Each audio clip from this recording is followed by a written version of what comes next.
اليمنى.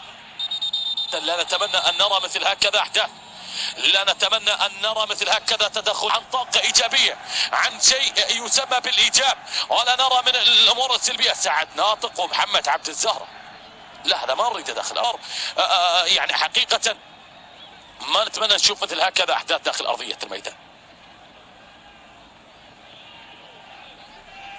البطاقة الصفراء الآن ولا زالت مستمر. شو وقت تخلص؟ لا زالت مستمرة. كانت من القوة الجوية والعكس صحيح. يعني حقيقة هذه الأمور السلبية اللي طالما تحدثنا بها الكثير. لاعب المحاولة بالمرور، عرضية هناك وسط داخل منطقة الخطر، جول، لكنها إلى ركلة ترتقي إلى المستوى المطلوب اللي نتمنى. كانت إلى الجوية. نحن نريد أن نستمتع، نريد أن نشاهد الجلد المدور يلامس الشباك من هناك بهذه الأمسية. سقوط حمادي، وسلامات لحمادي اللي يسقط على أرضية الميدان. سلامات لحمادي اللي يسقط على أرضية الميدان. هذا هو التدخل باللقطة الماضية. هذا هو التدخل اللي ما نتمناه دائما ان يحصل داخل ارضية الميدان بهاي المباراة وحتى بغير مباراة بالدور العراقي ككل.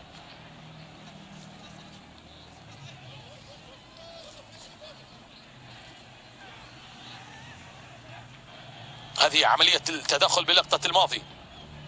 نعم تدخل وكان على دفعتين. نعم الأولى كانت على مؤيد العجان والثانية على سعد ناطق بالمخالفة لمصلحة فريقي. حقيقة المباراة المشحونة. سلامات لأحمد ولكل رفاق. نتابع ونلاحظ الإعادة ستكون حاضرة بالنسبة لأحمد جلال. قدم إلى الأمام وبالتالي يستغل بالكرات الثابتة. وهناك على ما اعتقد أحمد لن يكمل المباراة. لاحظنا ردة فعل. هذه عملية التدخل أخرى لمحمد عبد الرضا. محمد عبد الرضا وبالتالي كرة إلى إبراهيم بايش. إبراهيم بايش ومرة أخرى هناك مرور انطلاق.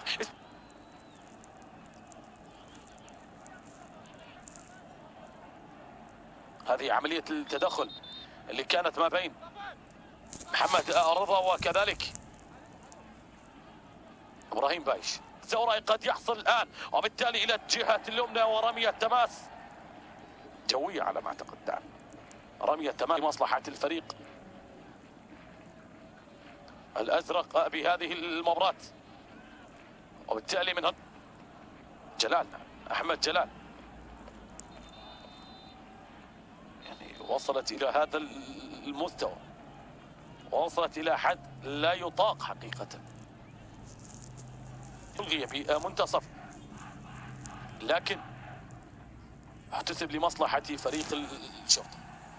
أبدا نتحدث عن المدربين اللي حققوا الدوري. لدينا مدربين حققوا الدوري لأكثر من مرة. تحدث عن أيوب حاضر بهذه المباراة عند 3 دوري بمنتصف الميدان لمصلحة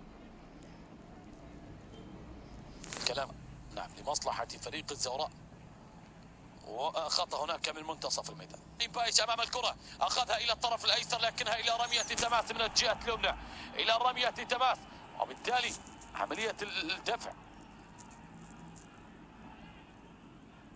عمليه الدفع. وهنا التوجيهات من قبل مهند قاسم. مهند واحد من الحكام المميزين حقيقه، وبالتالي لديه اشاره دوليه بعام 2011 عند 155 مباراه دوليه.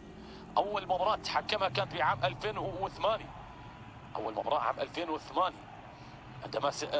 عندما سألت وقلت له يا كابتن يا مهند قاسم ما هي أهم مباراة لك بتاريخك؟ قال أنه نهائي كأس الخليج اللي كان بالسعودية ما بين قطر والسعودية اللي انتصر من خلالها المنتخب القطري وبهدف خوخي بعلاب. حقق من خلالها المنتخب القطري بطولة الخليج. سلامات هذه هي الحجارة حقيقة. ماذا يفعل؟ يعني أنا على ما تقنع من جمهور الزوراء من الطرف الأيسر. هذه هي من جمهور الزوراء من الجهة اليسرى. حقيقة يعني للاتحاد بهذه الأصوات رجاء كفانا. بالتالي نحن نبحث عن صور بهية جميلة رائعة مميزة، كفانا نظهر أمام الغير ليس بالصور اللائقة. حقيقة بعض الأحيان أنا أتحدث عن جمهور الزوراء والقوة الجوية والشرطة والطلبة وأربيل والميناء والنجف وكل الأندية. حقيقة أمر لا يطاق. تشاهد هذه الأصوات والكلام اللي ما يسمع. أنت فكر قبل أن تقول بهذا الكلام. أتقبل هذا الكلام تسمعه عائلتك؟ تقبل؟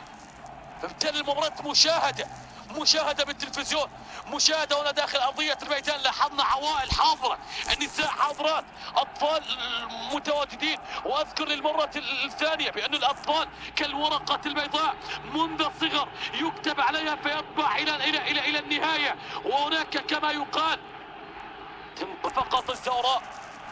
هذه عملية التدخل بلقطة الماضية وصافرة حكم المباراة اللي أشارت بالمخالفة. حوار بين وما بين حكيم شاكر. التدخل بلقطة حكيم شاكر، التدخل بلقطة الماضية على عماد محسن. الله على الصور الجميلة داخل أرضية الميدان ما كانوا يطمحون إليه.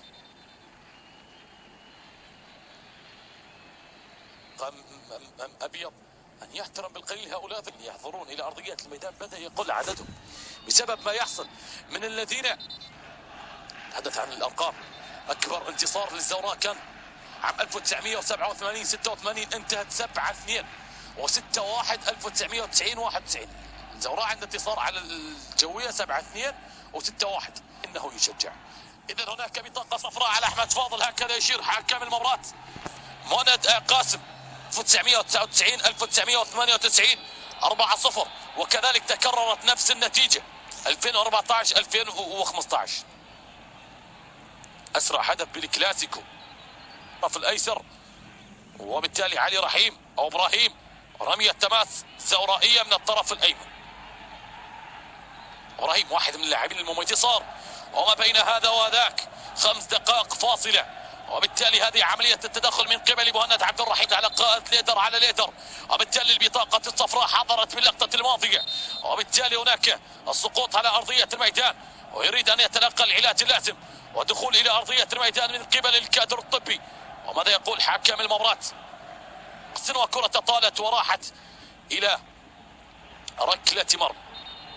هذه المشاجرة محمد عبد الزهر وعماد محسن. البطاقة الصفراء على عماد محسن. الوقت يمضي والدقيقة الأخيرة ستنتهي. نعم وشرف.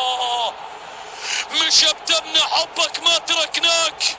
الصقور للأبد جمهورك ويا